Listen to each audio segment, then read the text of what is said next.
2장 4절부터 11절까지를 제가 받들어서 읽습니다. 잘 들으십시오. 나는 그분을 아노라 하면서 그의 계명들을 지키지 아니하는 자는 거짓말쟁이니 진리가 그 사람 안에 있지 아니하니라. 누구니 그의 말씀을 지키는 자는 하나님의 사랑이 참으로 그 사람 안에서 온전해지니 이로써 우리가 그분 안에 있음을 아느니라. 그분 안에 거한다고 말하는 자는 그가 행하신 대로 자기도 행해야 하느니라. 형제들아, 내가 너에게 쓰는 것은 새 계명이 아니라 처음부터 너희가 가졌던 옛 계명이라.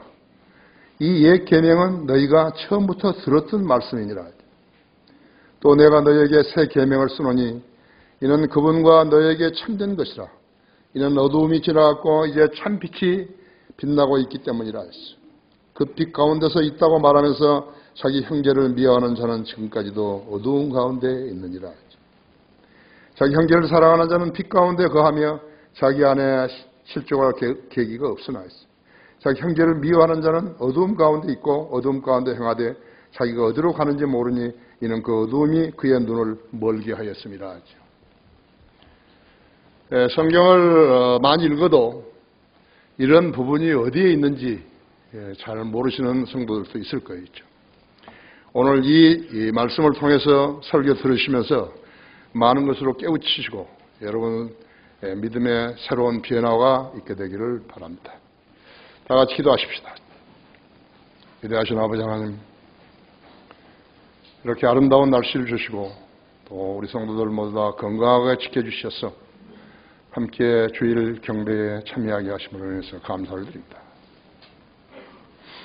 세상은 어지러운 것이 어제와 오늘이 아닙니다. 우리는 70년간 분단된 국가인데 우리 측에서 도발을 한 적은 한 번도 없습니다. 모두가 김일성 3대가 무고한 백성들을 죽였던 것입니다. 70년간 세계 유일의 분단 국가를 이 분단 문제를 해결해 줄 수 있는 어떠한 국제기구도 없습니다.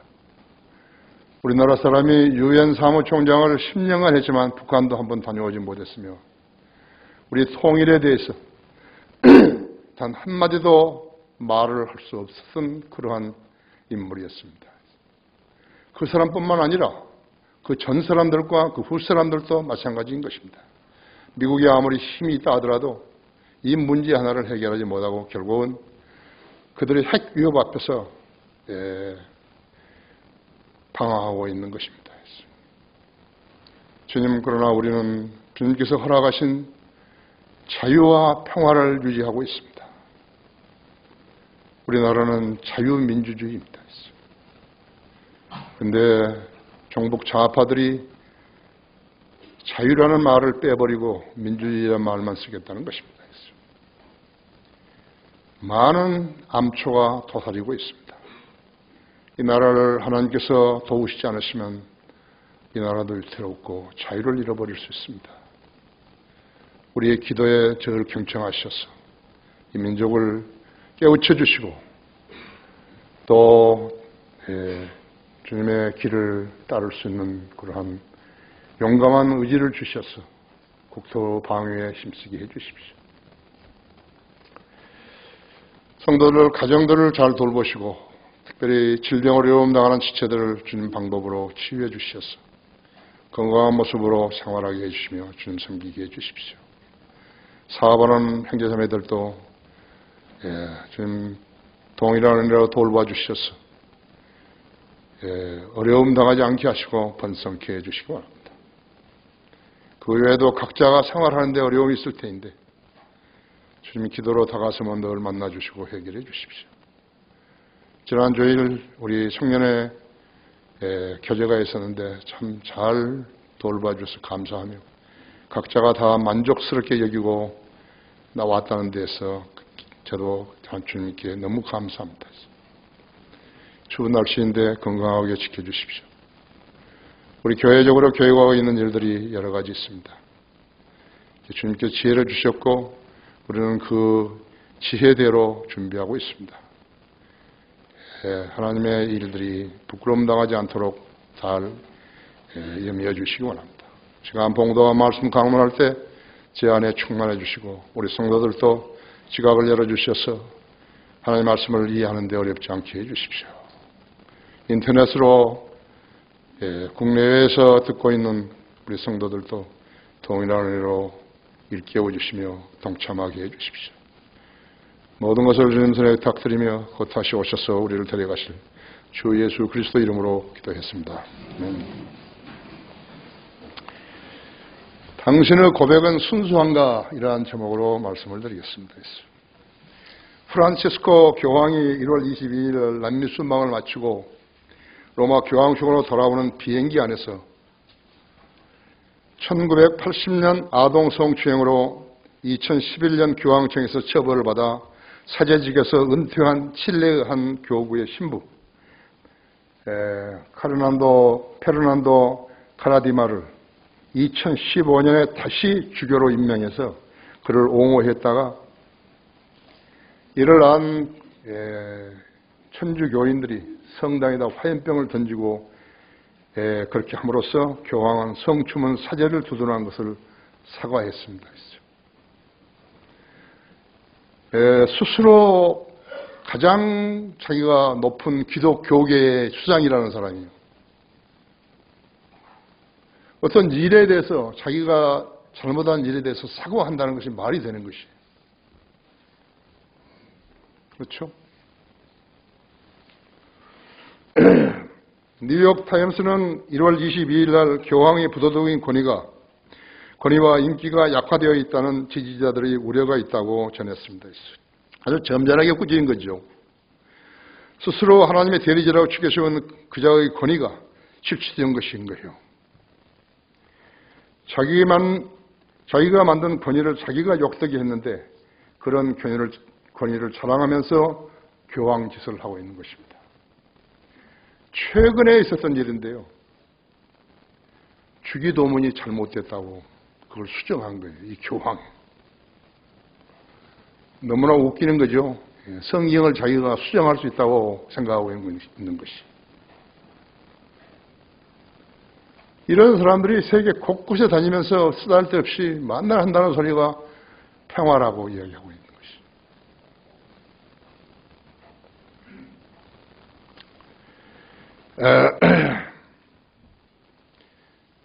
국가와 국민을 사랑하지도 않은 자들이 공직에 출마하면 그들에게 표를 주어서 공직을 수행하게 하는 국민들은 바보들인 것인가 했죠. 천안함 사건이 터진 후에 46명의 우리 국군들이 죽었는데도 서울시장에 출마했던 박원순 변호사는 관훈 토론에서 이렇게 이야기했습니다. 이 정부가 북한을 자극하여 억울한 장병들이 수장되었다고 말했다고. 지금 이러한 좌파들이 엄청 있는 거죠. 정부가 북한을 자극하면 그대로 막 침공을 하는 것이죠.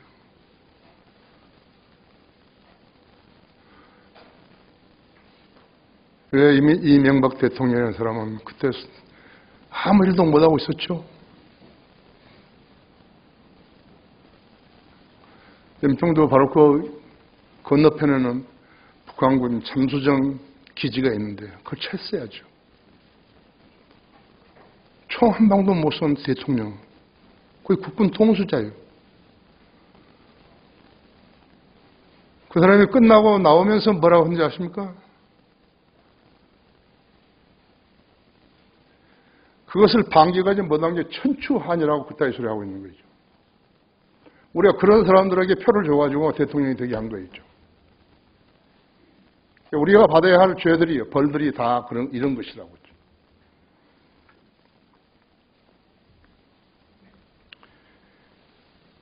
서울시 교육감 후보 매수 혐의로 구속 기소된 광노현 교육감은 선으로 2억을 전달했지만 대가성은 없었다고 해명했다. 그 어린애 장난이에요. 그 누구는 그런 말 못하는 거예요. 조용한 대법관이라는 사람은 대법관 재판 후보자들 천안함 폭침이 누구 질문인가라는 질문에 정부 발표를 신뢰하지만 정부 발표는 신뢰한대요. 그러나 직접 보지 못했기 때문에 확신할 수 없다고 그렇게 답변한 거죠. 이런 사람들이 대법관 하는 거예요. 이 세상뿐인가요? 공직적에 들었다는 사람들의 사고방식은 이 꼴인 것이에요. 교황이라는 자가 범법자를 옹호했다가 사과했고, 그들은 혀를 어디에 써야 하는지도 몰랐다고 했죠. 그들의 특징이 뭐예요? 모두가 다 구원받지 못한 마귀 자식들인 것이죠. 그러면 잘 알아야 돼요. 교회에 다닌다고 그러고 목사라 그런다고 해서 그 사람이 뭘 그리스도인 채 이야기를 한다고 그걸 들어주면 안 된다 했죠. 혀를 잘못 놀랬죠? 혀는 불의요 죄악의 세상이라 했죠. 그처럼 혀는 우리 지체를 가운데 있으면서도 온몸을 더럽히며 또 일생을 불태우고 나니 그 지옥의 불에서 태우는 이라 했죠. 모든 종류 짐승들과 새들, 뱀들, 바닷속에 있는 것들은 사람에 의해서 길들여지며 또 길들여져 왔으나 혀를 길들일 수 있는 사람은 아무도 없나니 그것은 억제할 수 없는 악이요 죽이는 독이 가득하도다. 그것으로 우리가 하나님이신 아버지를 송축하고 또 그것으로 우리가 하나님의 모습대로 만들어진 사람을 저주하느니라. 같은 입에서 축복과 저주가 나오는도다. 나의 형제들아 이렇게 되어서는 아니 되느니라. 샘이 같은 곳에서 단물과 쓴물을 낼 수 있느냐? 너희 형제들아 무화과 나무가 올리브 열매를 포도나무가 무화과를 맺을 수 있겠느냐? 이와 같이 짠물과 단물을 다 내는 샘은 없느니라. 그리스도인들은 혀를 주의해야 되는 거죠. 어떻게 하면 되느냐 하면 일체 나무 이야기를 하면 안 돼요. 일체 나무 이야기를 하면 안 돼요. 인간은 다 불완전해요. 나무 이야기를 하게 되면 자기만이 완전하다고 여기게 되는 것이죠. 요한일서는 안 된다, 안다는 단어가 35번 이상 나오는데 우리가 주님을 안다고 말했다면 예수 그리스도는 우리의 구주이심과 동시에 생활의 주인도 되신다는 것이에요. 요한복음 17장 3절에서는 영생은 이것이니 그 사람들이 유일하시고 참 하나님이신 아버지와 아버지께서 보내신 예수 그리스도를 아는 것이옵니다. 알아야 믿죠. 알지도 못하는데 믿는다고 고백했다면 그 사람은 전부 실격이에요. 그래서 구원받은 사람이 적은 것이에요. 알아야 믿죠.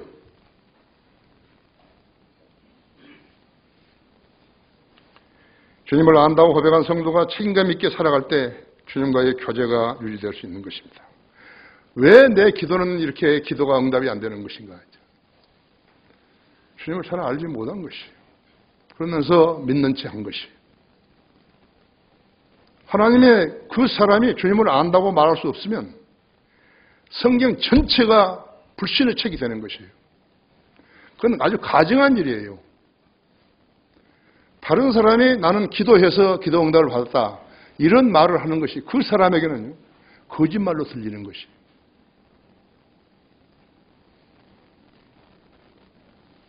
아십니까?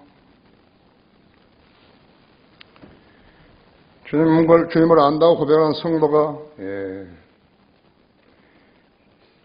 성도가 책임감 있게 살아갈 때 주님과의 교제가 유지될 수 있는 것이에요. 교회는 오래 다녔어도 하나님의 일에 참여할 수 없는 것은 자기 은사가 무엇인지 한 번도 묻지 않았기 때문에 은사가 대개는 다 사장되어버린 사람들이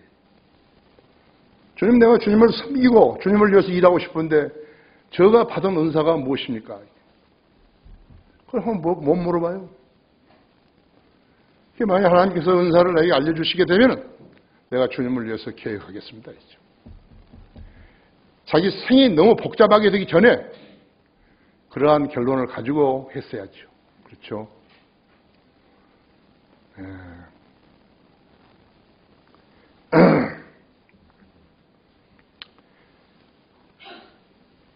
은사가 사장되어버린 사람이에요. 주님을 안다고 고백했으면 최소한 책임감 있는 일을 했어야 옳다고 했죠.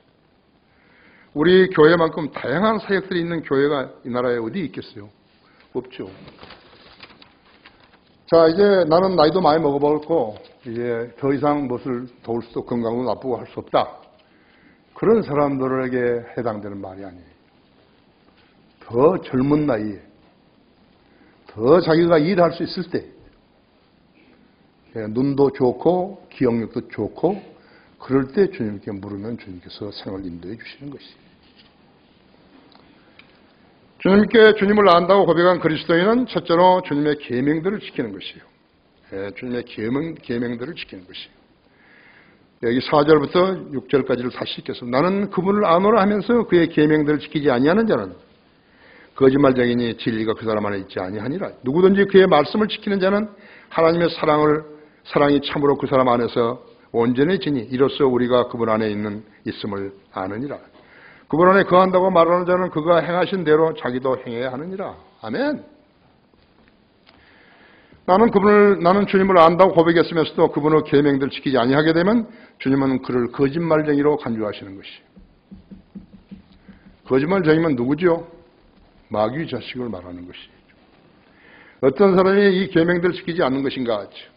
그 사람 안에 진리가 없을 때 그런 것이에요. 성경을 건성으로 읽게 되면요, 그 안에는 진리가 없다고 하죠. 진리가 없다는 것은 하나님의 약속서를 믿지 않는다는 말씀이죠. 기도하는 성도는 그 기도를 진리의 하나님께서 들으신다는 약속을 믿어야 하는 것이에요. 주님의 약속을 붙드시는 성도는 기도하면 응답을 받는 것이에요. 우리 교회 사역들은 우리의 노력이 아니라 주님께서 응답해 주신다는 증거들이에요. 이런 교회는 나는 미국에서도 몇 개 안 봤고요. 한국에는 아예 없어요. 내가 이야기하니까 내가 우리 교회를 높이는 것 같지만 이건 사실이에요. 세상 교회들은 교인들에게서 돈을 거둬서 교회 장소를 늘리죠. 우리 교회는 건축원기라는 명분으로 헌금을 거둔 적이 없어요. 이거 한 가지만 보더라도 우리가 어떤 교회인가를, 한국에서의 우리 교회가 어떤 교회인가를 알 수 있다 했죠. 자원하는 마음으로 경배에 참여해요. 어떤 가정은 청주에서 몇 시간을 운전해서 예배 드리러 이곳에 오기도 하는데 그 가정은 매일 구령하고 있는 거예요. 일터에서 만나는 사람들에게 복음을 전해서 열매를 얻는 것이. 잠언 11장 30절대로 의로운 자의 열매는 생명나무이니 혼돈을 이겨오는 자는 현명하니라 그랬죠. 자기 기도가 왜 응답되지 않는 것인가? 자기의 기도를 하나님께 듣지 않으신다고 의심하기 때문에 응답 안 되는 것이. 우리 교회 안에서 난치병 환자들이 종종 안치되는 것을 보는데 나는 내가 기도하는 시간, 밤중이나 그 다음에 새벽에 2번 기도하는데요. 자기 전에도 하지만 물론 우리 성도들의 질병과 나의 건강을 위해서 기도하는 거예요. 참으로 기적적으로 치유되는 성도들이 있어요.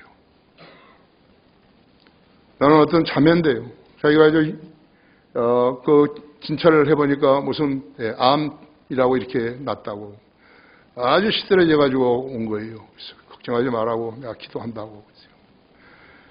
그 자매가 나의 말을 듣고 신뢰해서 그랬든지요. 그 다음번에 가니까는 아무것도 없다고. 자매가 60살이래요. 너무너무 기뻐했어요. 너무너무 기뻤다고 그러죠. 이번에 고모니 자매도 치유됐지 않았어요. 아들 때문에 병이 났는데 아들도 크리스천 중고등학교 왔더라면 괜찮았어요. 크리스천 중고등학교 안 오기 때문에 그때부터 어머니가 병을 앓은 것이, 마음의 병을 앓은 것이. 그런데 그것이 육체적인 병으로 바뀌어진 것이라고. 그런데 내가 듣기로는 그 아들도 변화를 받았다는 것이. 하나님은 그러신 분이에요. 우리가 믿는 하나님은 그러신 분이라고 하죠. 주님의 계명들을 지키라. 주님께서 거짓 약속을 한 경우는 한 번도 없으시다고 하죠. 우리는 개인의 문제를 해결하려고 주님을 섬기지 않아요. 우리는 성경을 믿는 사람들이죠. 목사는 성도들에게 의심하지 말고 성경의 첫 장부터 끝까지 다 믿으라고 권면하는 것이에요. 진리를 공부한 성도는 성장할 수 있어요.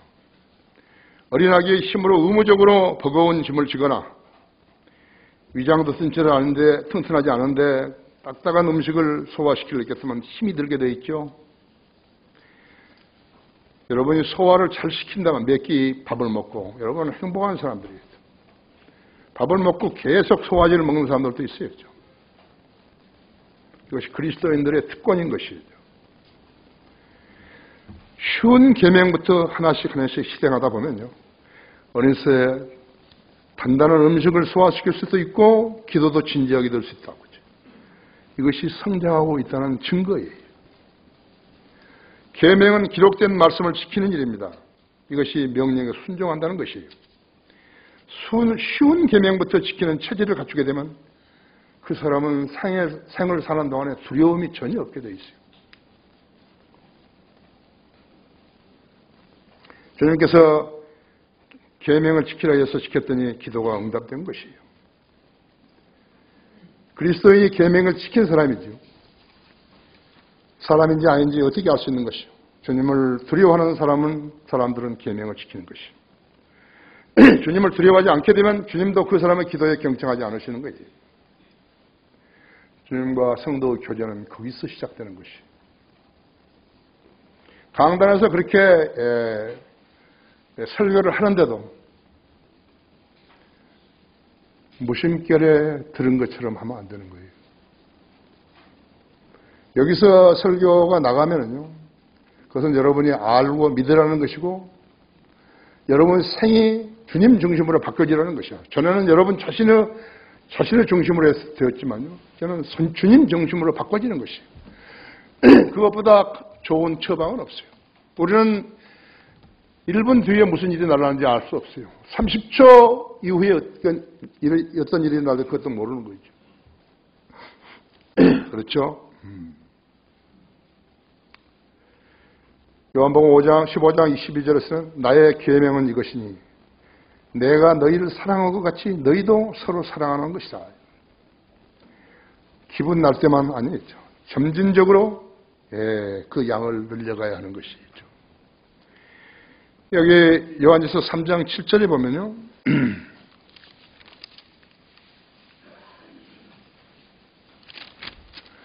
어린 자녀들아 아무도 너희를 속이지 못하게 하라. 의를 행하는 자는 그분께서 의로우신 같이 의로우나 죄를 짓는 자는 마귀에게 속하나니 이는 마귀가 처음부터 죄를 짓기 때문이라 했어요. 이 목적으로 하나님의 아들이 나타나셨으니 곧 마귀의 일들을 멸하시려는 것이라 했죠. 하나님께로부터 태어난 사람은 누구나 죄를 짓지 아니하나니 이는 하나님의 씨가 그 사람 안에 거함이요. 또 죄를 지을 수 없는 것은 그가 하나님으로부터 태어났기 때문이라 했죠. 여기서 하나님의 자녀와 마귀의 자녀가 드러나느니라. 의를 행하지 아니하는 자나 자기 형제를 사랑하지 아니하는 자는 누구나 하나님께 속하지 아니하니라 했죠.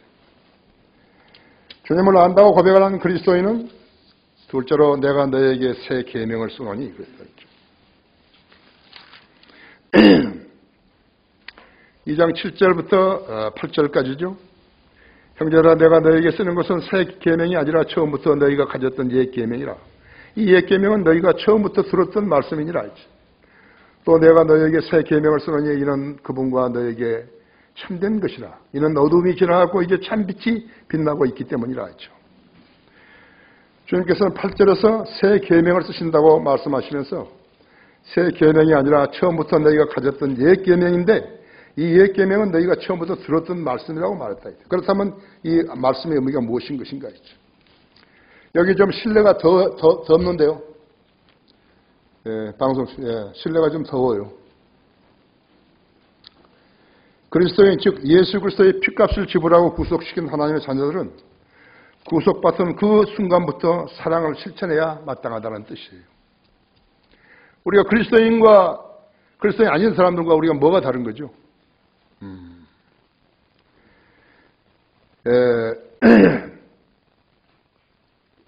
다른 말로 표현하면 어떤 성도가 사랑하라는 말을 생활에 적용하지 않고 망각했다고 해서 주님께서 계명이 달라질 수 없다는 뜻이에요.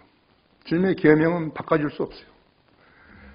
어떤 개인이나 집단이나 국가나 어떠한 형태의 조직이라도 바꿔줄 수 없어요. 사랑하는 의무를 망각한 사람은 사랑을 실천하지 않으면서 나무 탓만 하게 되는 것이요. 사랑하는 의무는 각 거듭난 성도에게만 요구되는 것이 아니야. 자기가 망각하고 게을리했다고 해서 통하는 일도 아닌 것이. 그리스도인이 되었다고 고백한 사람에게는 최소한의 의무가 있는 거예요. 무슨 의무예요? 하나님의 말씀을 준행해야 하는 의무가 있는 것이죠. 그렇지 않으면 그 사람은 거짓말한 것이에요. 사랑하는 의무는 각 거듭난 성도에게만 요구되는 거 아니에요. 자기가 망각하고 게을리했다고 해서 통하는 일도 아니에요. 거듭난 성도임은 이웃을 내 몸과 같이 사랑하라는 계명을 알고 있다고. 알고 있어요. 만일 어떤 성도가 세상에서 했던 버릇대로 헐벗고 치장도 아니 알았다가 교회 아니라 밖에서 무시했다면 그는 그리스도인이 아니라 육신적인 그리스도인이 되는 것이.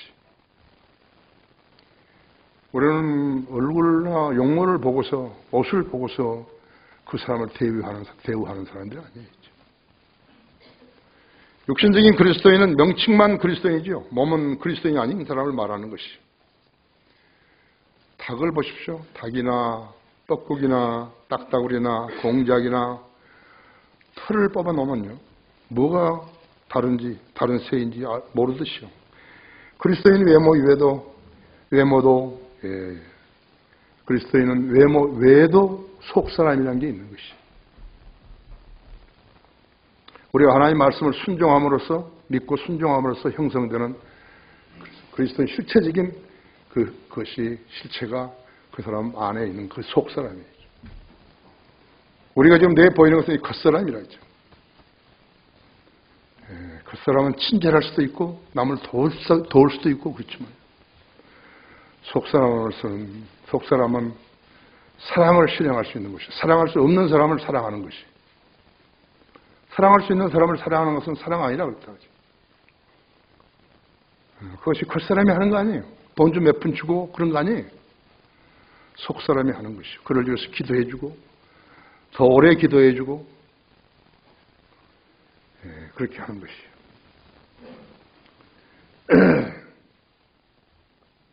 이 속사람이 새로이 형성되지 않은 사람은요.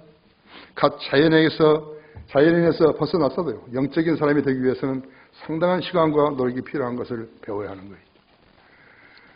이 원리를요, 이 원칙을, 이 지식을, 이 지혜를 성경을 믿는 지역교회 강단이 아니면 배울 데가 없는 거예요. 그래서 이 나라 교회 목사들이 전부 멍청해져 버린 거예요. 근데 그 애들 그것을 모르는 거예요.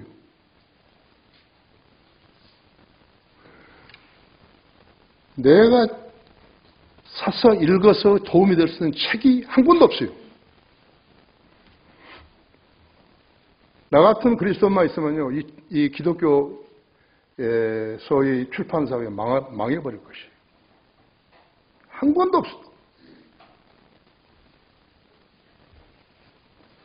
우리가 펴낸 책만 가지고도 공부를 한다 하더라도 여러분은 다 읽을 수도 없다고 했죠. 죽을 때까지 읽는다고 해도요, 다 못 읽는다 했죠.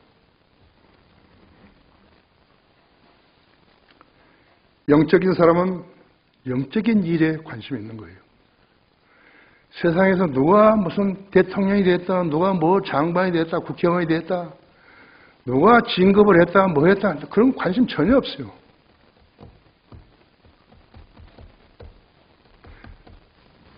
전혀 없어요. 그래서 자기가 참여할 수 없으면 그 일을 위해서 기도하는 것이요. 2013년 10월 28일 경춘 마라톤 대회가 있었는데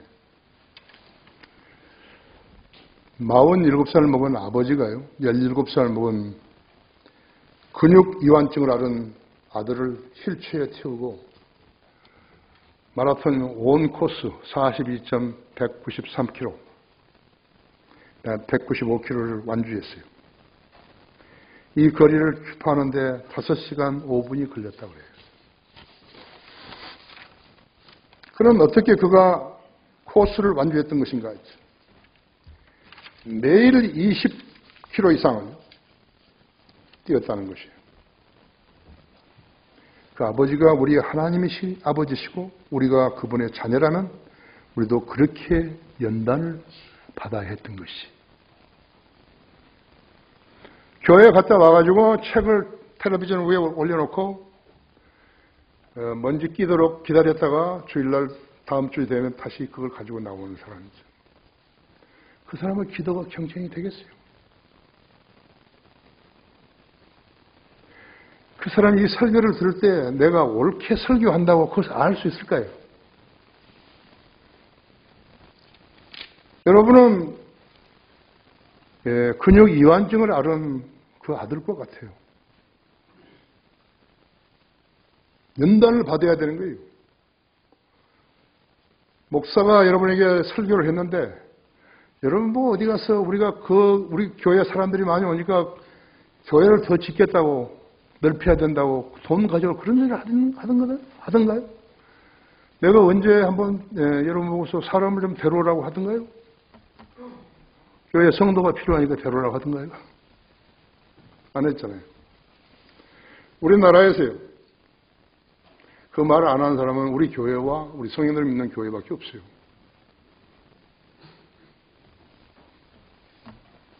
이것이 하나님이 세운 교회예요. 7절에 이 옛 계명은 너희가 처음부터 들었던 말씀이니라. 생소한 말씀이 아니라 그리스도인이 되면서 들었던 말씀이라고 하죠. 그렇죠? 형제들아 내가 너희에게 쓰는 것은 새 계명이 아니라 처음부터 너희가 가졌던 옛 계명이라. 이 옛 계명은 너희가 처음부터 들었던 말씀이니라 했죠.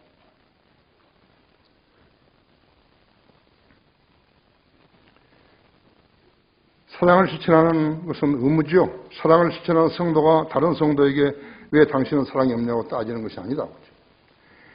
태어날 때부터 본성으로는 예수님의 사랑을 실천할 수 없다고 하죠. 그 본성으로는 실천할 수 없어요.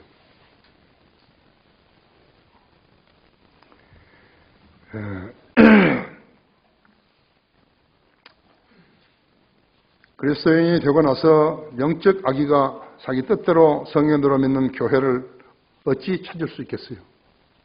찾을 수 없죠. 여러분들 여기 오기까지 아마 몇 개에 거쳐서 왔을는지도 몰라요.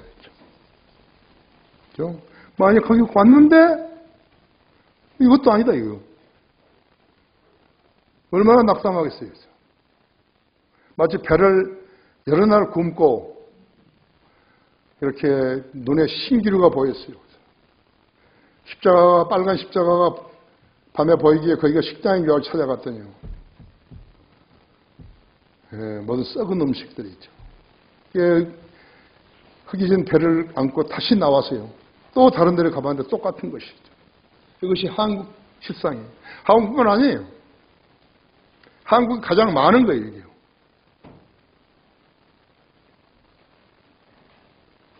산도 넘고 도랑도 건너야 하는 거죠.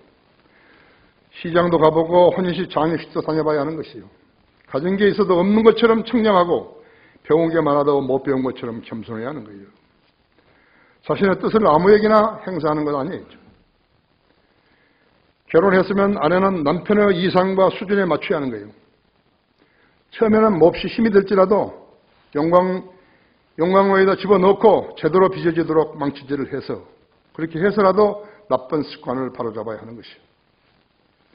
물론 남편도 본을 보여야 되죠. 우리 교회는 내가 조언해서 살아나는 가정들이 몇 개 있어요. 내가 시킨 대로 조종했어요. 이렇게 말하라고. 그게 살아난 거예요.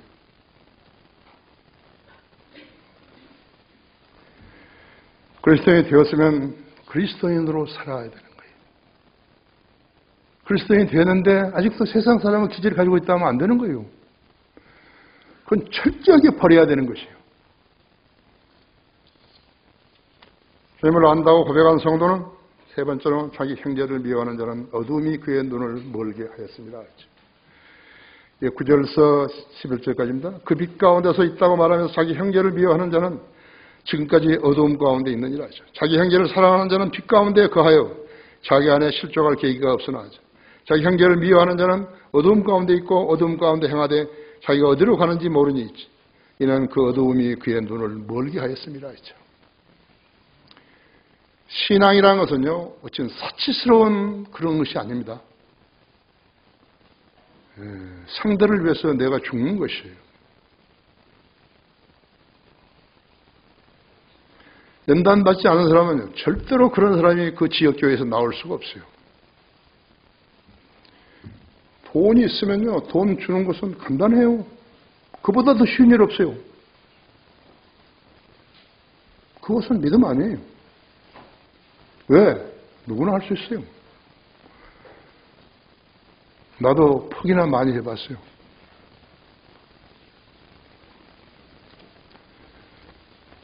형제를 사랑하는 사람은 빛 가운데 거하기 때문에 자기 안에 실족할 계기가 없지만 그리스도인으로서 생활하고 섬기는데 아무런 문제가 없다고 했어요. 그리스도인 되고 나서 단념할 일이 있고 포기할 일이 있으면 처리를 해서 완결제의하는 것이, 그래야 주님의 이름이 더럽혀지지 않는 것이, 그 의무가 그리스도에게 있는 거예요. 주님은 우리의 모든 행복과 모든 역경과 불행에서 구해내실 수 있는 분이시기 때문에 그런 것이에요.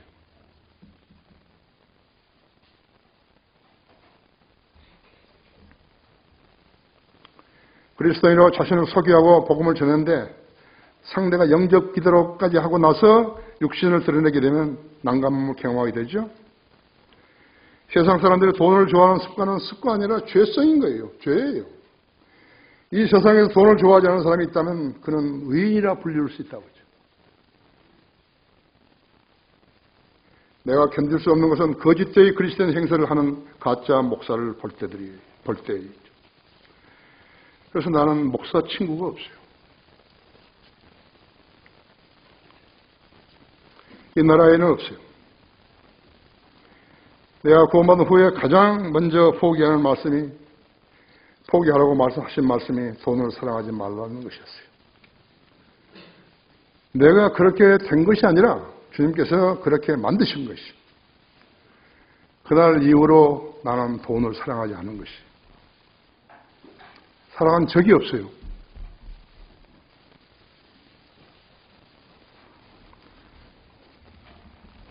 그런데 기적적인 일은 내가 필요한 것이면 주님께서 다 주신 것이에요.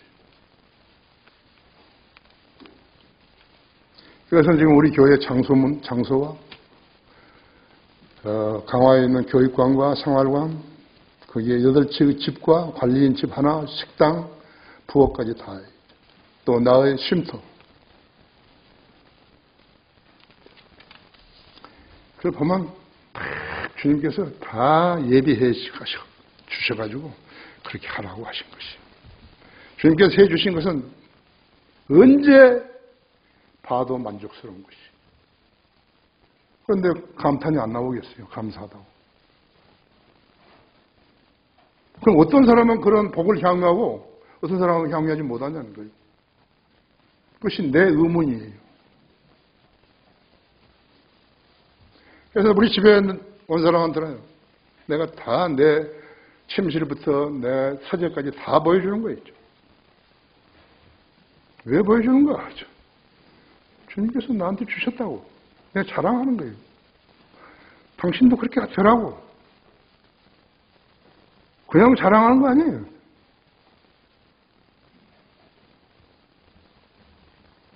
이것은 거짓말이 아니라고. 이것은 과장이 아니라고. 다른 사람이 준 돈으로 내가 해가지고 주님이 해주셨다고 그런 말이 아니라고. 그것을 내가 실증해 주는 거예요.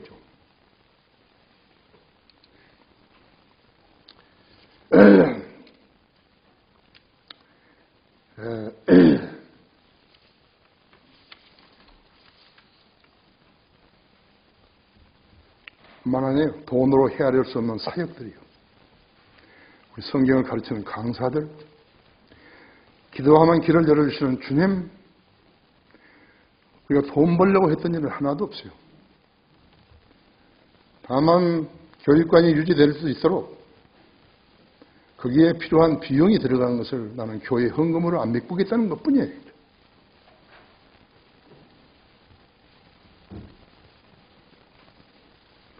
내가 잘못된 길을 들었을 때요, 주님께서 모두 다 이뤄주신 거 아니에요? 거기서 끝내라 하죠. 나는 두말 없이 끝내는 거예요. 치약 공장도 그래서 끝낸 거 있죠. 내가 오케이, 시작해요. 그러면 그때 시작했을 거예요. 그래서 우리 교회에 있는 우리 윤형제라든지 일형제라든지 모두 다 많이 도와줬죠. 나가 조언을 받아서 실행할 수 있도록 그랬죠. 내가 감사하게 생각하고 있는 것이죠. 주님께서 우리 교회에 보내주신 성도들 모두 정직했어요. 마귀 공격들로부터 보호해 주신 수백 명의 성숙한 성도들, 거리 설교자들과 구령자들은 초특급 성도들이었죠. 형제를 미워하는 자는 어두움 가운데 있고 또 행하는데 자기가 어디로 가는지 모른다고 성경이 말씀하시죠. 조언과 충고를 받아들이지 못하는 자는요, 베리알의 자식으로 살게 되는 것이. 그의 일생은 가시 덩굴과 웅컹귀와 잡초로 얽혀있는 척박한 땅같이 되어서 아담보다도 더 땀을 흘려야 살 수 있는 것이. 그 어디로 가는지 모른다. 왜 그런가? 어두움이 그의 눈을 멀게 했음이라고 단정하시는 것이죠.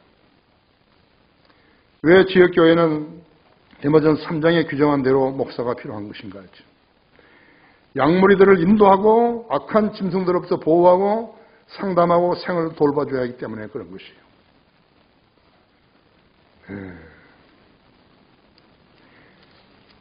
베드로전서 5장 5절 열어보십시오.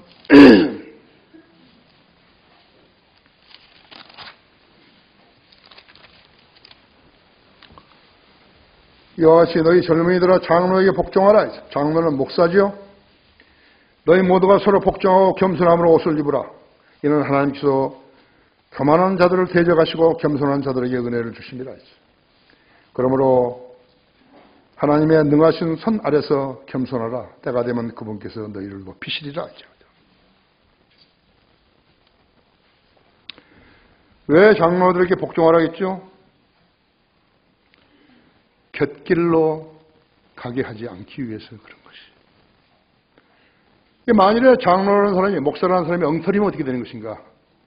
곁길로 가죠. 망해버리죠. 그렇죠? 예. 저희가 주님을 섬기는데 만족한 자리에 들어섰다면요, 이 점을 알아야 하는 것이에요. 빛 가운데 있으면서 앞을 보지 못하게 되면 하나님도 그를 깨우칠 수 없다는 것을 알아야 하는 것이에요. 우리는 종종 성도들 가운데서 예기치 않은 불행에 직면한 가정들을 보는 거예요. 무슨 말로 위로할 수 있겠어요? 기도밖에 없죠. 기도는 돈 쓰지 않고 수확을 가져오는 능력이에요. 우리 성도들은 교회를 위해서 기도한 게 아니에요. 여러분 자신을 위해서 기도해야 돼요. 여러분이 알고 있는 주위의 친구들을 위해서, 불행에 처한 친구들을 위해서 기도하는 것이. 한번 가만히 집에 간 생각해 보세요. 내가 오늘 설교하는 이 일들이 여러분 인생에서 어떠한 포션을 갖는 것인가? 다 옳은 것이에요. 내가 나한테 조언을 했어요. 나는 참 좋은 귀를 가졌거든요. 경청하는 귀를 가진 것이. 나에게 좀 더 일찍이 이야기해 준 사람이 있었다면요, 나는 아마 엄청난 일을 했을 거예요. 하나님을 위한 일을 했을 거예요. 아무도 이야기해 주지 않았어요. 나는 38살 때 아무 대비도 없는데 내가 죄인이라 알고 예수님을 내 구주로 믿는다고 그랬어요. 나하고 같이 일했던 내 동료들이죠. 지금도 우리 교회에서 신문 광고가 여러 번 나가잖아요. 내가 일부러 거기다 쓰는 거예요, 내 이름을요. 그 사람들이 이야기할 거라고 했죠.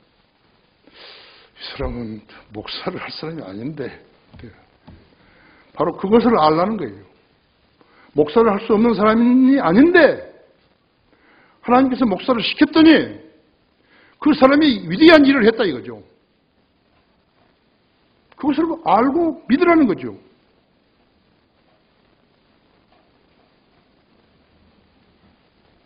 나는 38년 동안 사귀었던 38년간 내 친구 여기 교회 다녔어요. 우리 교회에 영적 전쟁이 일어났을 때 마귀가 인도한 대로 따라버린 거예요. 걔는 딱 단절했죠. 여러분 교회 전화 오면 나 전화 안 받죠. 내가 아무리 이야기해 준대도요. 안 믿는 거예요.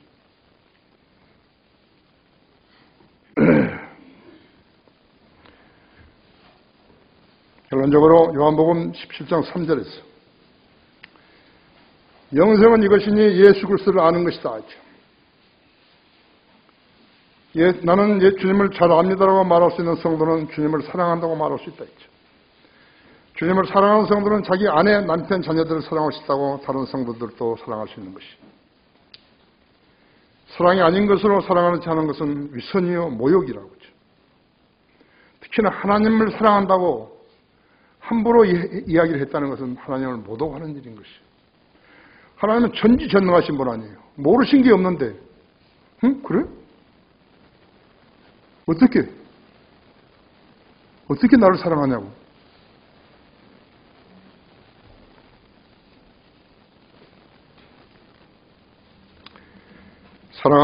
사랑받고 싶으면 먼저 사랑하라 그랬죠. 그걸 배우라는 거죠. 자기 교회에서 이 점을 못 배웠으면요. 어디 가서 배웠겠어요? 죽을 때까지 못 배운 거예요. 자기가 사랑하는 것으로, 사랑할 수 없는 사람을 사랑하는 것으로서 그 사람이 하나님의 사람인 것을 알 수 있는 것이에요.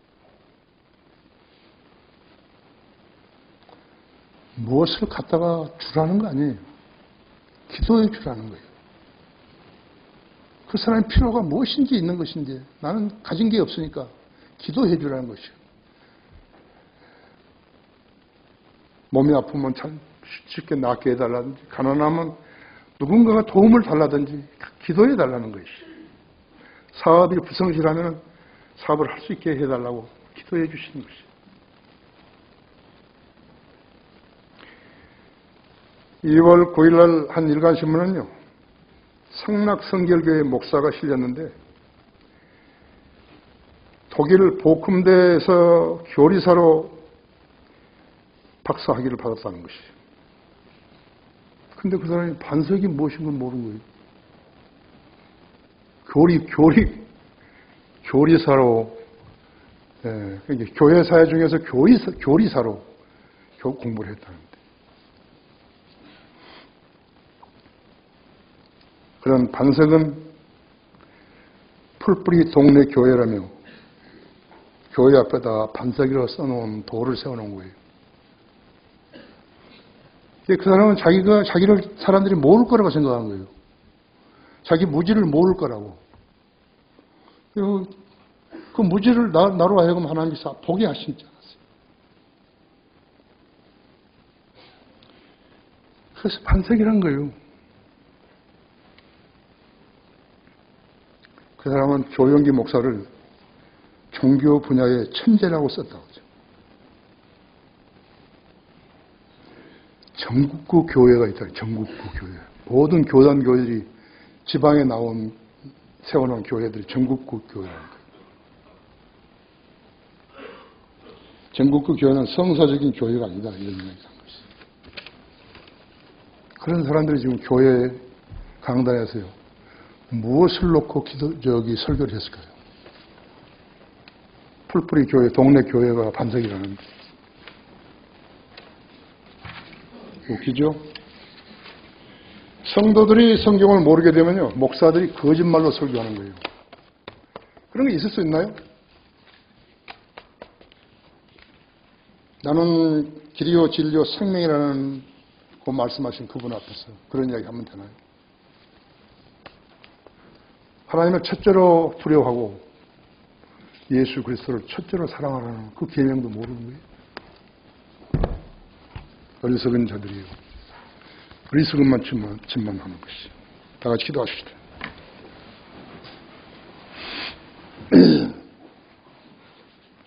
위대하신 아버지 하나님, 불쌍한 죄인에게 자비를 베푸셔서 하나님을 섬기는 자리에 서게 하시고 신실한 성도들을 많이 불러 모아주셔서 이렇게 함께 주님을 섬기게 하심으로 인해서 감사를 드립니다. 저는 저를 자랑하는 것이 아니었습니다. 주님께서 제 안에 이루신 일들을 제가 증거했을 뿐입니다. 어떤 성도는 여러 번 들었을 것이고 어떤 성도는 듣지 못했을 것입니다. 주님, 오늘 이 자리는 그냥 형식적으로 초청하는 그런 자리 아닙니다. 이 말씀을 듣고 성령님께서 그 사람 마음속에 휘저어졌을 때이죠. 그 사람한테 그 사람 안에 내재했던 모든 더러운 것들을 토해내는 자리입니다. 자신의 윗선과 거짓 행보와 거짓 고백과 이런 것들이 주님과의 성도와의 교제를 통하는 데 방해물이 됐다는 사실을 알아야 합니다. 이것을 습관적으로나 형식적으로 하면 되는 거 아닙니다. 자신이 진심으로 자신 마음속에 더러운 것들이 있다면 주님 앞에 토로해내야 되는 것입니다. 그리고 새로운 삶을 시작하는 사람처럼 새로운 각오로 주님 앞에 서야 하는 것입니다. 그러면 생이 달라집니다. 우리의 은사가 각기 다 다르기 때문에 주님께서 우리에게 동일한 과업을 주시면서 이걸 하라고 그렇게 말씀하지는 않으십니다. 주님은 우리의 능력도 다 아시고 우리의 성품도 다 아시기 때문에 그렇게는 요구하지 않으십니다. 그러나 내가 이 설교를 하는 것은 우리 성도들 자신들이 기도로 자신의 삶을 해결하는 것입니다. 보이지는 않지만 우리 성도들 여기에 계층은 여러 개로 나눠져 있습니다. 그 한 단계를 해결하지 않고서는 결코 그 다음 단계로 뛰어오를 수 없다는 사실을 인지시켜 주십시오. 오늘 이 초청 시간은 다른 일입니다. 매번 설교할 때마다 제가 초청하지만 이 설교 시간은 다른 시간입니다. 자신을 정화시킬 수 있는 최상의 길이라는 것을 깨닫게 해주십시오. 그리고 경청해 주십시오. 주 예수 그리스도 이름으로 기도했습니다.